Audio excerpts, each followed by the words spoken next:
Bonjour, alors si vous avez raté les 12 coups de midi du 3 janvier 2020, ou si vous avez vu l'émission et que vous voulez en débattre sous la vidéo, bienvenue sur la chaîne du chasseur d'étoiles de midi. Alors, Jean-Luc Reichmann toujours aussi souriant, Éric Le Breton toujours maître de midi, au coup d'envoi sa première question qui semblait simple. Avec quelle viande prépare-t-on le traditionnel pâté de tête? Donc, bon, il savait que ce n'était pas le kangourou, non, mais il n'était pas sûr de la bestiole. Pourtant, je pense que la Bretagne est le pays de l'élevage de porc, donc c'était du cochon.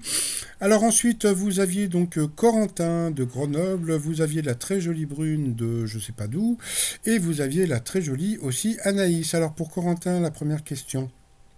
En 2002, qui a utilisé le tube de Whitney Houston à Will Always Love You pour sa campagne électorale et ça lui a pas porté chance, donc c'était Saddam Hussein.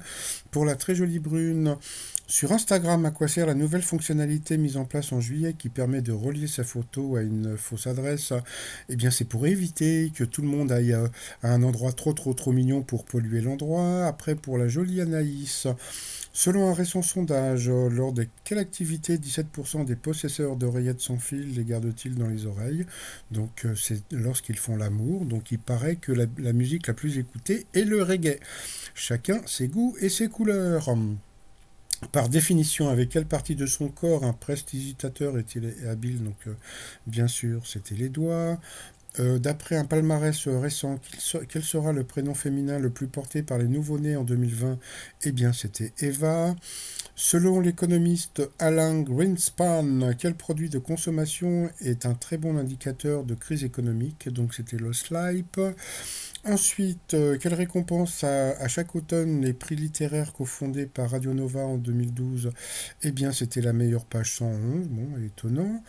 Dans quelle discipline les sœurs Marielle et Christine Guachel se sont-elles illustrées Jeux Olympiques? Bon, bah bien sûr, c'était le ski. Que des questions simples hein, pour le maître de midi.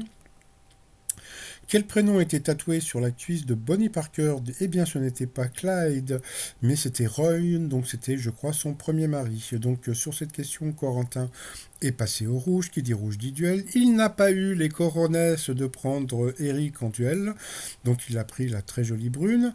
Par contre, la question aurait pu faire vaciller le maître de midi, mais bon, quand on a des coronesses, bon, passons. Alors, quel animal appelé Polymita cubaine est par ses couleurs vives l'une des stars de Cuba, donc c'était pas évident. Donc eh bien je crois qu'elle a dit une grenouille. Je pense que beaucoup de gens auraient pensé à la langouste de Cuba. Et en fin de compte, c'était un escargot. Donc ça, c'était pas sûr que Eric le sache. Donc voici la bestiole. Donc c'était plutôt joli comme escargot. Donc voilà, donc c'est peut-être pour ça que comment dire, c'est les stars de Cuba. Alors ensuite, eh bien, Corentin, Eric et Anaïs se sont retrouvés au coup par coup. Et puis, bah, c'est Anaïs qui est passée d'abord à l'orange, puis encore une autre fois à l'orange, donc au rouge. Qui dit rouge dit duel. Elle a eu les ovaires de prendre donc Eric en duel, qui par contre a eu une question assez simple.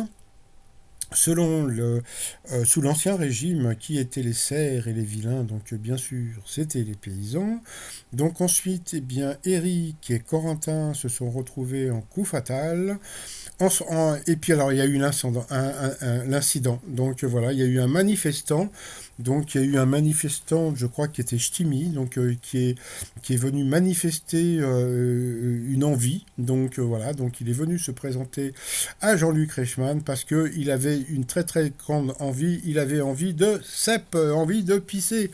Donc bah voilà, donc il s'appelait Fabrice, c'était un ch'ti de Boulogne-sur-Mer. Donc il est parti faire pipi. Ensuite, bon, bah, il y a eu quand même les questions.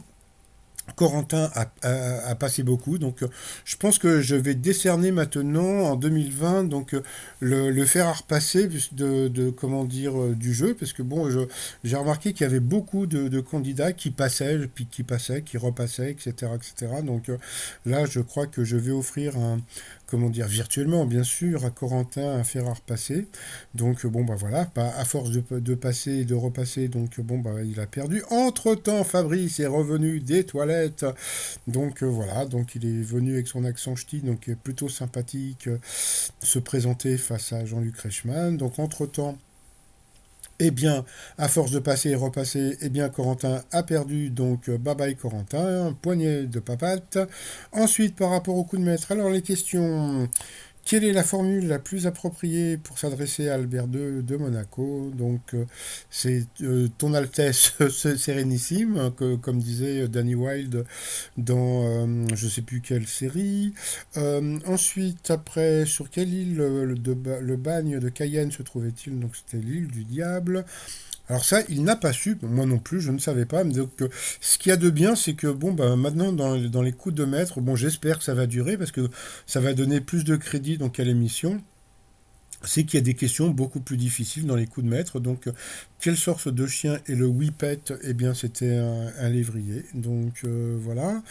Après, sur quelle mer Neil Armstrong a-t-il marché sur la Lune? Eh bien, c'était pas évident, donc voilà. Donc, c'était sur l'île de la Tranquillité. Et puis, la dernière question, d'après le titre d'un roman de Jules Verne, combien de temps durent les vacances? Eh bien, c'était 2 ans. Je sais qu'il y en a beaucoup qui auraient pu penser à 80 jours, mais voilà, donc il a quand même gagné 2 000 euros. Moi, je trouve ça vraiment bien que les questions soient un petit peu plus difficiles. Ça serait vraiment bien si ça pouvait continuer, parce que bon, je trouve que dans les coups de mettre des questions comment dire, trop facile, je trouve que ça donne moins de crédit au jeu. Voilà, on a plus l'impression que on a l'impression que c'est un peu une mascarade des fois, donc, tandis que maintenant avec des questions plus dures, bah, ça donne beaucoup plus de crédit, ça donne plus de, donc autant les 12 coups de midi, c'est un, comment dire, c'est une émission qui est joyeuse, mais bon, c'est une émission qui aussi a besoin, on va dire, un petit peu plus de justice dans les questions. Par rapport au coup de maître, eh bien ça ne bouge pas, donc c'est toujours Iggy Pop, donc voilà. Et puis bah, comme bientôt ça va être l'épiphanie, donc le t-shirt Je suis le roi, j'ai eu la fève, et qui existe aussi pour les filles, demandez à Elisabeth, donc Je suis la reine, j'ai eu la fève. Un petit coucou à Fabrice qui était dans le public. On va sûrement revoir demain dans l'émission. Donc bye bye Fabrice. On espère que demain sa vessie sera plus vide.